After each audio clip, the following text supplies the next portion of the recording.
കാണാറില്ലേ? നമ്മളെയൊക്കെ ചിരിപ്പിച്ചും ചിന്തിപ്പിച്ചും കാലങ്ങളായി നമ്മുടെ കൂടെയുള്ള ഒരുപാട് കാർട്ടൂൺ കഥാപാത്രങ്ങളെ നമുക്ക് എല്ലാവർക്കും അറിയാം. എന്നാ ഇക്കൂട്ടത്തില് നമുക്കെല്ലാം സുപരിചിതനായ ഒരു കാർട്ടൂൺ കഥാപാത്രം ഒരു യുദ്ധത്തിൽ പങ്കെടുത്തിട്ടുണ്ടെന്ന് പറഞ്ഞാ നിങ്ങൾ വിശ്വസിക്കോ? കാർട്ടൂണിലുള്ള യുദ്ധമല്ല, ശരിക്കുള്ള യുദ്ധം. അതും 1939 മുതൽ 45 വരെ നീണ്ടു നിന്ന മനുഷ്യ ചരിത്രത്തിൽ തന്നെ ഏറ്റവും വിനാശകരായ 2ാം ലോക മഹായുദ്ധം. ആരാണെന്ന് അറിയോ? നമ്മുടെ സ്വന്തം ഡൊണാൾഡ് ഡക്ക്.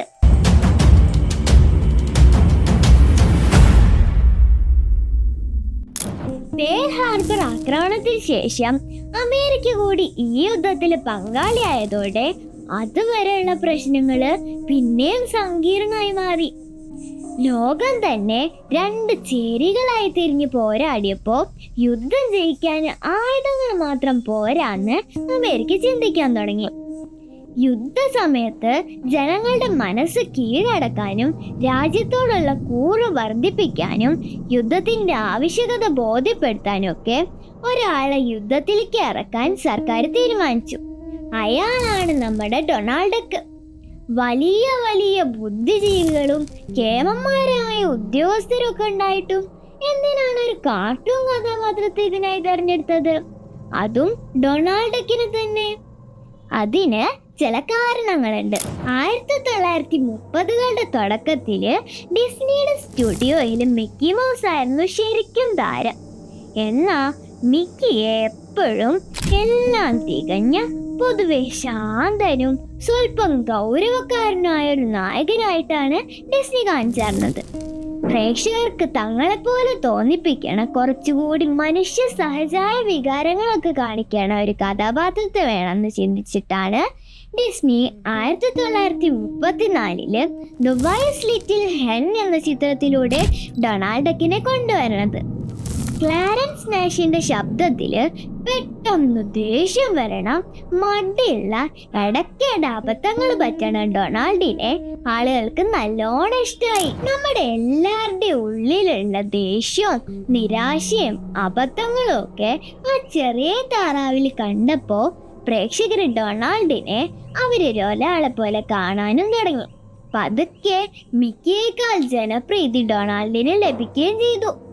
ജനങ്ങളെ സ്വാധീനിക്കാനും ആവേശഭരിതരാക്കാനും യുദ്ധത്തിന് വേണ്ട പണം സ്വരൂപിക്കാനും ശത്രുക്കളുടെ ക്രൂരത ബോധ്യപ്പെടുത്താനും ജനങ്ങളുടെ തന്നെ ഇടയിലുള്ള ഒരാളെ കൊണ്ടേ സാധിക്കുമെന്ന് യുദ്ധസമയത്ത് കാര്യങ്ങൾ ഏകോപിപ്പിച്ചാർന്ന ഓഫീസ് ഓഫ് വാർ ഇൻഫർമേഷൻ എന്ന സർക്കാർ സംവിധാനം തിരിച്ചറിഞ്ഞു.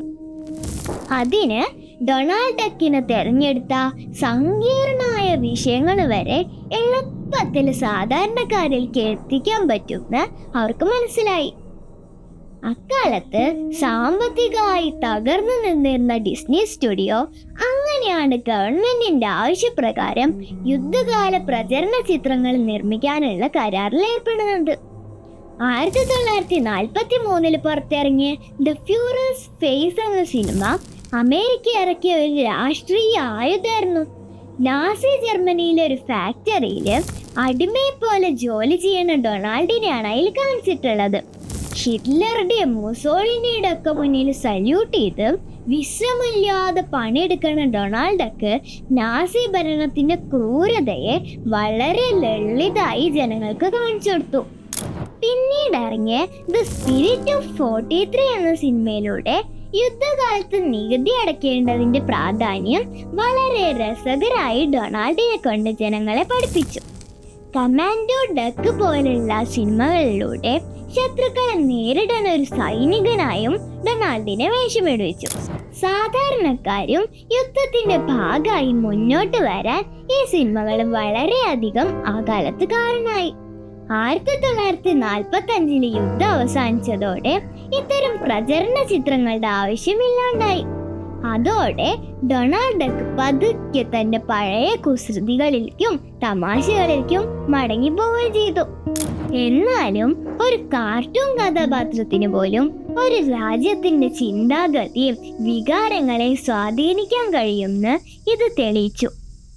ഇത്തരത്തില് ഇപ്പോഴും നമ്മളറിയാതെ നമ്മളെ പല രീതിയിലും സ്വാധീനിക്കണ എത്ര എത്ര സംഗതികൾ ഉണ്ടാവും നമുക്ക് ചുറ്റും.